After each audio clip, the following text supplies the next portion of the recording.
¿Y si te dijera que el mejor momento para emprender es cuando todos creen que estás al final de tu camino? Bienvenidos a otro episodio más de Hazlo Real, donde las ideas las transformamos en cosas realizables. Hoy es un placer estar compartiendo esta mesa, estamos en un espacio nuevo y es un placer recibir a Gaby Kogel. Gaby, gracias por tu tiempo, por la predisposición para estar acá en este episodio.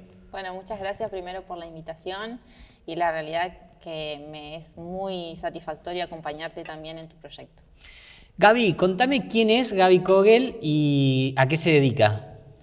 Bueno, Gaby Kogel es una sanjavierina de 37 años que, bueno, nació, creció en San Javier, después se fue a vivir a Santa Fe por estudios.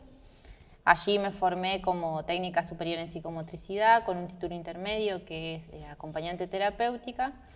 Después volví a mi ciudad a trabajar y ahí decidí profesionalizarme en lo que es la gerontología. Fue mi decisión comenzar a trabajar con adultos mayores y además con niños, pero bueno, la mayor fortaleza fue la población adulta. Bien. Vos sabés que estamos en estos episodios los que hablamos mucho es sobre emprender, sobre el capital que también hay en el interior y las capacidades que hay para emprender en el interior.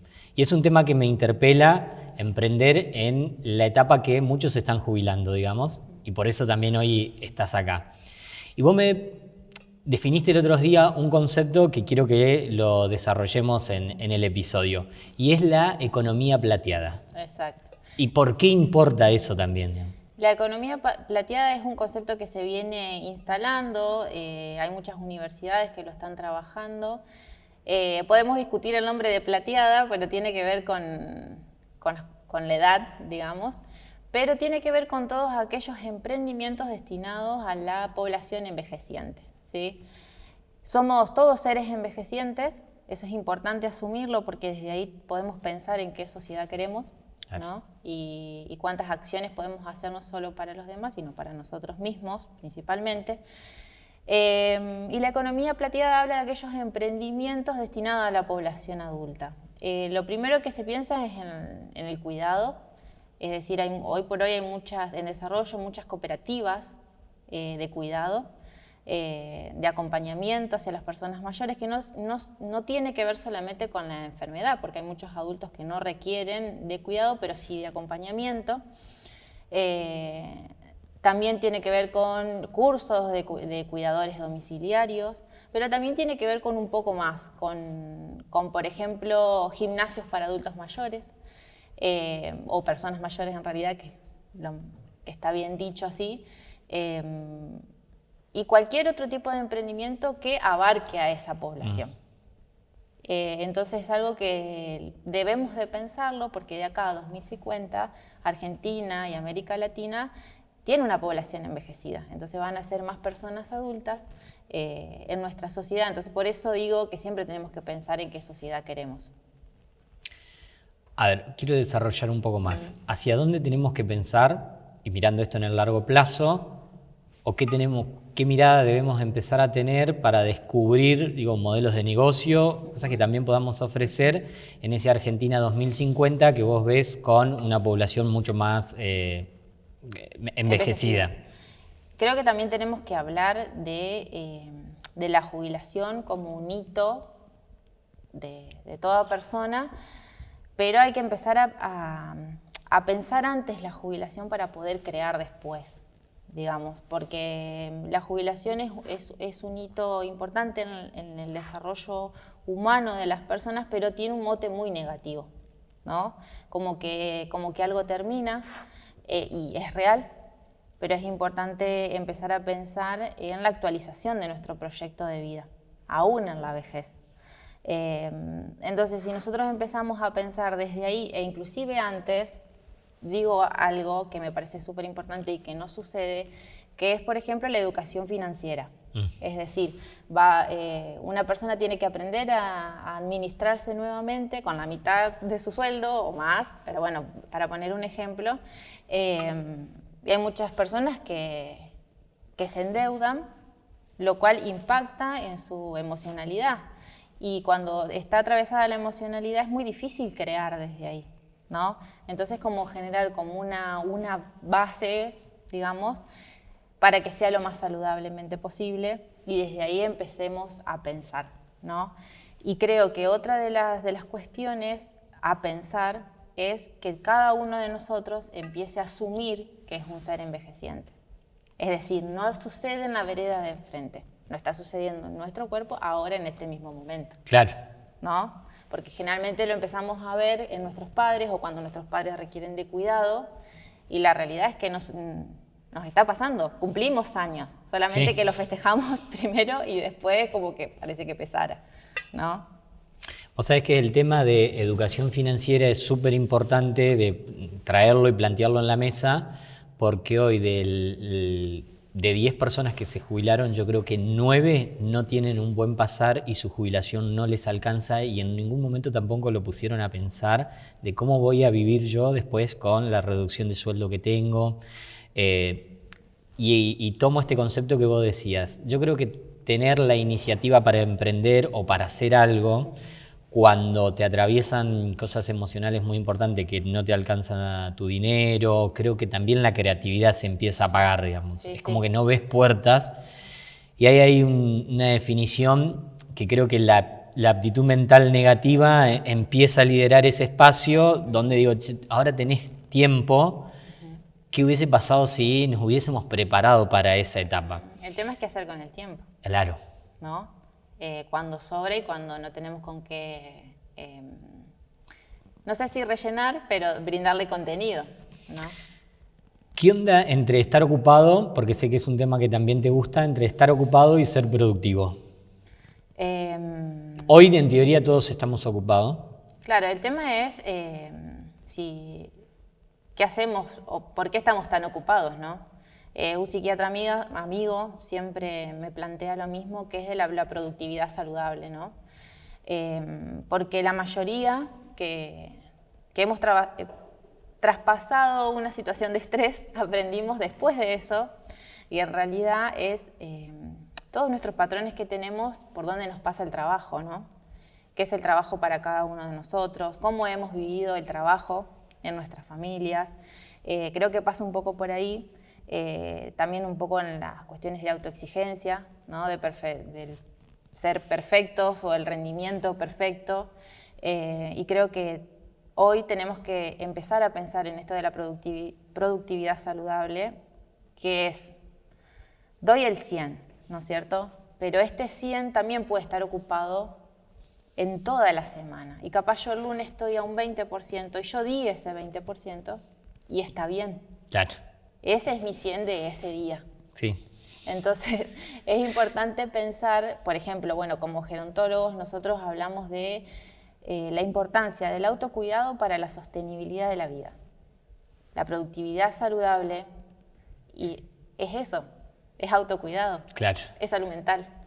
Pero no los enseñaron, los aprendimos después, ¿no? Hay una generación que vos crees que no llegó a la información que hoy tenemos. Creo que en eso vamos a coincidir. Sí. Bien. Y eso también ha impactado de alguna manera en nosotros, que conlleva que hagamos otro trabajo y tener cierta responsabilidad. De hecho, creo que somos una generación que en muchos casos ya no responsabiliza tanto a sus padres, sino que empieza a mirar desde otro lugar a sus padres. Es súper importante. Y los que emprendemos, yo creo que mirar a tus padres desde la gratitud te pone en un eje 100% de mucha diferencia, de mucha cuestión a favor tuya. Y hoy pensaba en esto de las ventajas y los desafíos incluso que tiene una persona que está con 50 años, que sabe que dentro de 15 años se va a jubilar. Y después lo veo con personas que ya están jubiladas, que creo que no se han hecho esa pregunta de qué voy a hacer.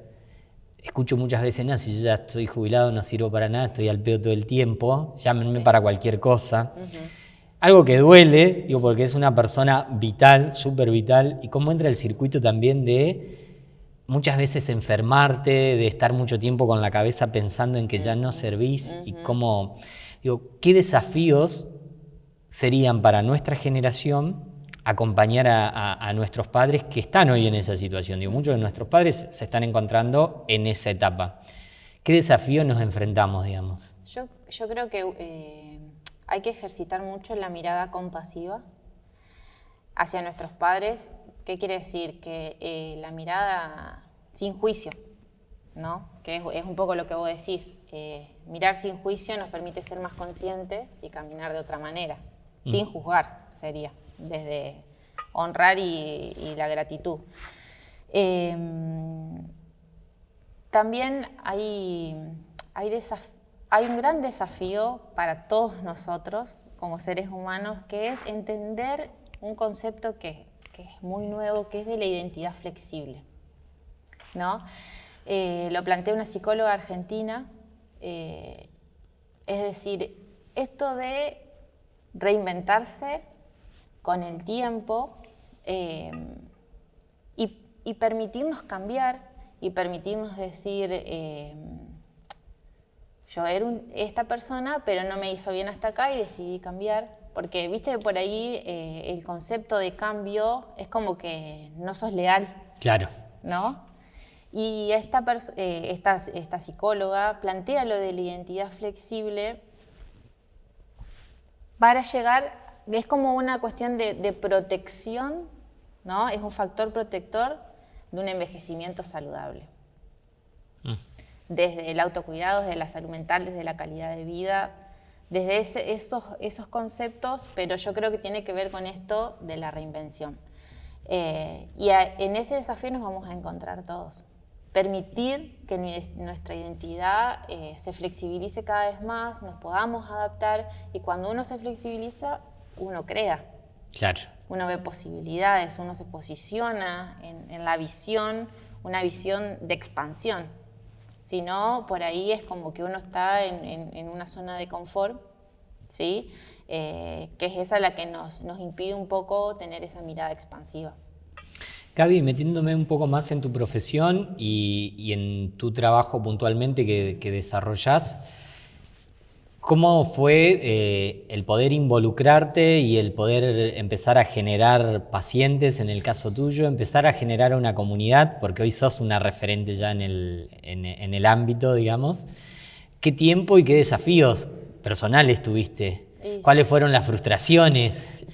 ¿Cómo manejaste las frustraciones en ese momento? Creo que fue mucha frustración, porque ayer me preguntan, ¿cuántos, bueno, por ejemplo, con el tema de los talleres para adultos mayores de recreación y memoria que tengo, ¿con cuántos empezaste? Eran 4, porque nadie comprendía la importancia de empezar a pensar en un envejecimiento saludable. ¿De qué me estás hablando? Claro. ¿Que me tengo que volver a pensar a los 70 años? Y bueno, con todos mis trabajos dentro de lo comunitario y demás, en una actividad específica, bueno, tuvimos un caudal de 100 personas, que para mí eso es un montón. Sí.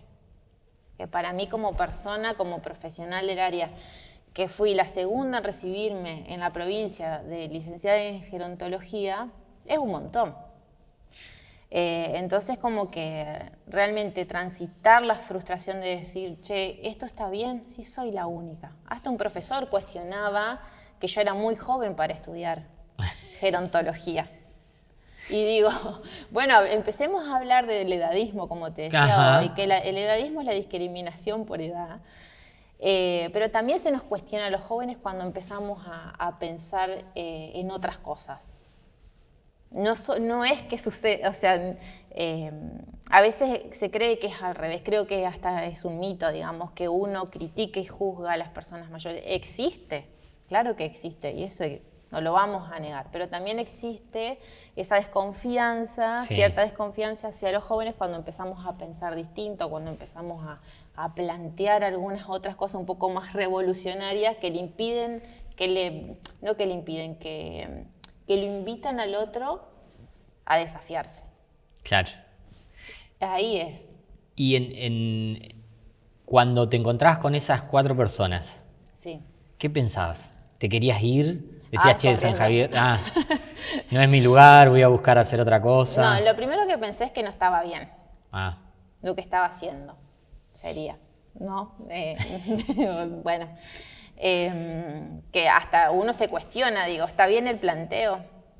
Porque los talleres de recreación y memoria eran juegos para adultos, es decir, invitar al otro a divertirse, a vivir la vida desde un lugar de disfrute y a la vez que impacta favorablemente en tu vida. Claro.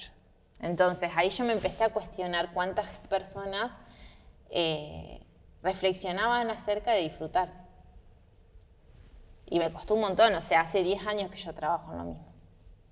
Eso te iba a preguntar, ¿qué fuiste haciendo para que llegue ese momento? Porque no fue de la noche a la mañana el momento de las 100 personas, entiendo de que no fue. No. ¿Qué fuiste haciendo y en qué te apoyaste también en ese momento? Digo, porque es muy difícil manejar la frustración, a veces en soledad, los emprendedores siempre andamos muchas veces en soledad. Sí, y siempre yo digo lo mismo, que uno aunque tenga una carrera de grado, universitaria y demás, es un emprendedor, porque vos estás llevando tu identidad a eso que vos querés crear, ¿no? A eso que vos querés proponer. Y eso no se comprende así, ¿entendés? Como que vos vas detrás de cierto prestigio profesional, por así decirlo, y en realidad lo que vos vas llevando es tu identidad ahí, digamos, lo que vos creés que podés aportar. Claro. ¿Cómo fue? Y la verdad que yo soy una persona que escucha mucho. Entonces, la escucha hacia el otro, hacia la propuesta del otro, y ahí uno empezó a crear. Entonces iba poniendo, no sé, iba en un taller proponía una cosa, en otro otra. Entonces, la creatividad siempre estuvo ahí. Entonces, cuando dije, bueno, hasta acá creo que es un momento de crecimiento, creo que es necesario otro salto, fue cuando escribí mi primer libro. Sí. Y eso fue también otro paso. Y después, Gaby, ¿querés venir a dar una charla para mujeres acerca de envejecimiento y cuestionar por qué la mujer siempre tiene que cuidar? Y sí, vamos. Entonces, nada, se hace con miedo, se hace igual. Claro. Me encanta lo último que acabas de decir de hacerlo con miedo, digamos, porque... Se hace igual. Sí. Si buscamos el momento perfecto, no va a estar. Si buscamos el momento con todas las condiciones que en teoría creemos, no se va a dar, digamos. ¿Cómo estás construyendo tu marca personal? Digo, hoy hay un desafío muy grande para los profesionales. ¿Cómo es ese trabajo de empezar a construir una marca personal? Creo que lo estás haciendo porque de hecho has repercutido en otras instituciones, con otro tipo de trabajo y eso denota que hay un trabajo de Gaby Coel. ¿Lo pensaste o se fue dando? No lo pensé. Yo siempre di respuestas a las necesidades que iba viendo. Digamos, siempre yo intento estar por ahí un pasito más adelante. Bien. En cuanto a la visión. Sí. Después que lo haga, es otro pasito, ¿viste? Pero yo entiendo que detrás del miedo siempre hay una conquista. Entonces, a la conquista voy. ¿A los problemas cómo los enfrentás? Siempre como una oportunidad, ¿trasladás esto del miedo a los problemas? Porque obviamente todos tenemos problemas y todos los días surge algo distinto. ¿Lo trabajás con la misma herramienta? Es decir, acá hay una oportunidad. Sí, pero sí aprendí con el tiempo que me tengo que dejar transitar por las emociones que eso me genera. No negarlas. Me dejo transitar y después cuando uno está como más calmado, digamos, no tan mezclado mentalmente con ideas y emociones, entiendo que es una oportunidad y que seguramente el tiempo, en la medida que uno esté disponible, también lo ve, ¿no? Además de que son años de terapia también. Bien, eso quería. Sí, terapia. Mi psicóloga, y cuando lo necesito, voy y lo busco. Cuando entiendo que algo no estoy pudiendo resolver. La importancia de la salud mental en todos los ámbitos de la vida, digo, no solamente en el mundo del emprendimiento, sino en aquel que está estudiando, creo que es clave, digamos. La salud mental nos permite ver la oportunidad, la posibilidad. Yo siempre digo que cuando a un tesoro siempre lo custodian los dragones. Hay que ir al dragón y darle un beso. ¿No? Claro. Pero siempre hay una compañía en ese camino para lograr ese objetivo. Y hay que dejarse ayudar, porque estamos todos chipeados a que podemos solos, que somos superpoderosos, y en esto de creernos superpoderosos nos perdemos la compañía de otro. Gaby, si tendrías que elegir una frase final que a vos te identifique o algo que te marque, imagínate, no sé, un pasacalle que tenga que identificarte con, justo haciendo analogía, digamos, ¿cuál sería esa frase, digamos? Yo siempre digo que las respuestas nos habitan. Tenemos que abrazar nuestra historia. Bien, abrazar la historia. Abrazar nuestra historia. Gaby, te agradezco el tiempo, la predisposición, el empezar a hablar de un tema como es el envejecimiento, que es una etapa que vamos a afrontar todos, digamos, y vamos a pasar.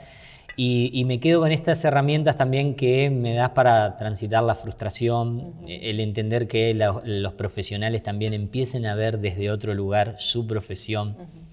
Me parece esto de empezar a indagar qué aprendo en la facultad desde la parte teórica y después digo, che, la parte real es otra totalmente distinta. ¿Sabes qué me pasa algo que veo siempre? En uno de mis comercios, enfrente, hay un chico que está en la etapa secundaria y está emprendiendo. Yo digo, no sé si este chico va a terminar la escuela secundaria porque ya se debe estar aburriendo. Ese chico va a las 7 menos cuarto a abrir su negocio, organiza todo y de ahí se va a la escuela. Cuando llegue la parte técnica de el debe, el haber, de todos los procesos técnicos, él va a decir, che, yo estoy haciendo algo totalmente que es distinto, digamos, no es muy cercano a la práctica. Va a ser un lindo desafío también para las generaciones un poco más adultas de acompañar a ellos. Exacto, acompañar esa transición de esos tiempos que son totalmente opuestos a lo que uno haya podido vivir antes. Antes que cierre, y perdón, que la tecnología en los adultos... Es una herramienta. Es una herramienta. Hay que acercar la tecnología hacia los adultos, hacia las personas mayores. Sí creo que hay que capacitar en cuanto a la seguridad. Digamos, se han vivido muchísimas estafas, hemos visto muchísimas estafas, eso existe, pero es una gran herramienta para ahora y para lo que viene. Perfecto. Gaby, gracias por tu tiempo. Como has visto, no importa el momento, si tenés 30, si tenés 60 años, siempre es el momento adecuado para empezar. Y no necesitas que estés con todas las herramientas que vos creés y te creás en tu mundo imaginario, sino hacerlo. Y hacerlo real es lo que buscamos también a través de estos episodios.